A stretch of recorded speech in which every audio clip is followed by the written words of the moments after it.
What's up, guys? Today we're talking technique because in this video I want to teach you how to jump an RC car.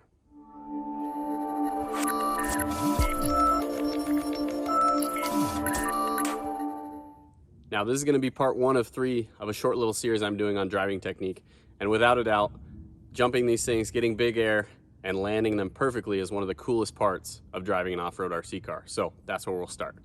Now, if you're new to the channel, my name's Jason Cocking, and not only am I an avid RC driver, but I'm also a lead instructor at one of the coolest and most prestigious racing schools on the planet, the Dirtfish Rally School up here in Seattle, Washington. Aside from that, I drove wing sprint cars. If you're a car person, you love race cars, motorsports, everything about it. If you haven't seen a sprint car race, you're definitely missing out.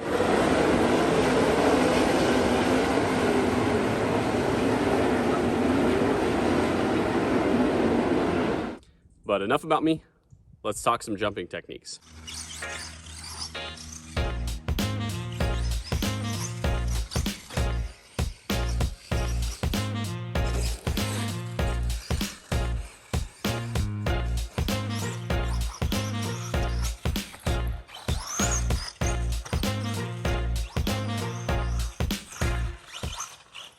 Now, if you're gonna nail the perfect jump, really where you should start thinking is from the landing forward. What I mean by that is, what is the ultimate goal of your jump? Where do you want to put the car? What speed? What are you setting up next? And that's really going to determine how you take a jump. Step 1 of getting to that place at that speed, in the right spot, is going to be finding the right line.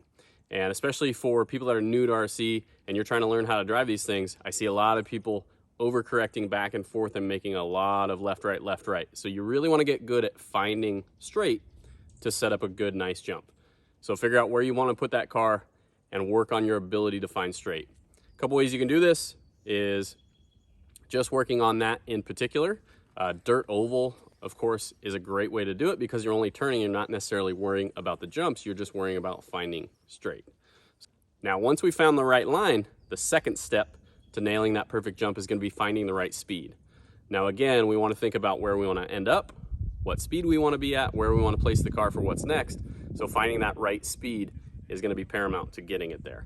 One of the things that I see people do is they don't take enough speed to the jump, and then they try to really accelerate hard right at the last second, and the car ends up nosing way up, and it doesn't fly very nice. So the way I look at it is I'm trying to go at the jump with a little bit more momentum, so I don't have to compensate and really try to accelerate right at the last second.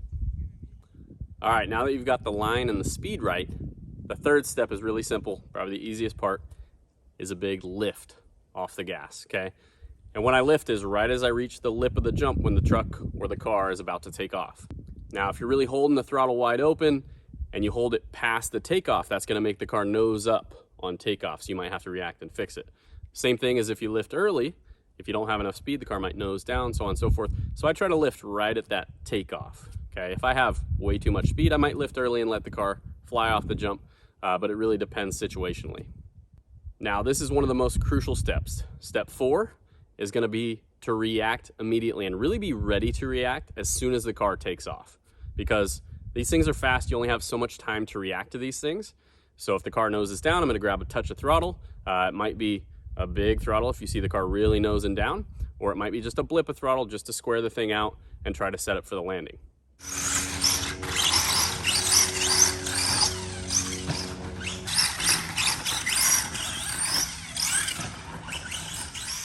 Now, the other thing that might happen if you're really trying to accelerate up the jump is you might fly nose up, and in that case, you can use a little bit of brake to bring that weight transfer forward and get the car kind of balanced out and leveled out so it can land.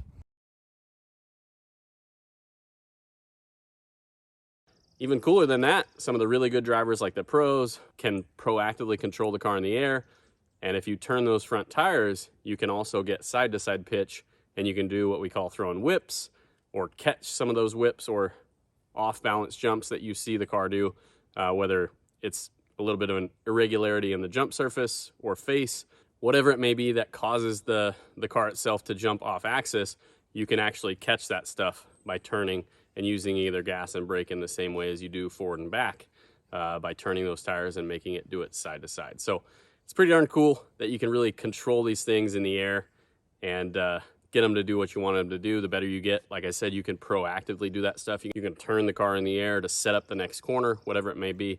So you can really go crazy with this stuff. But when you're starting out, really try to find straight and control that thing forward to back. Now, step 5, we want to nail that landing. We want to stick the landing. And hopefully if we've done everything right, we've set up the line, we got the right speed, we lifted, and then we controlled it in the air, the car is going to be able to land perfectly. And typically with a landing, I'm trying to do what I refer to as run a quiet car. And all that means is that the car hits the down ramp nice and smooth. Now, are you going to be able to do this on each and every jump? Probably not. And some jumps don't even have a down ramp. So you might have to slow down a little bit more depending on what's available as far as where you're going to land your car or truck. So sticking that landing and setting up the next feature, whether it be a turn, another jump, whatever it may be, is step 5. And those are the 5 steps to nailing the perfect jump. Now, if you enjoyed this video and you think it's going to make you a little bit better RC driver, make sure to hit that like button for me. If you want to see parts 2 and 3 of this little short series, make sure to hit subscribe and you'll see more awesome RC content like this. Thanks for watching. We'll see you on the next one.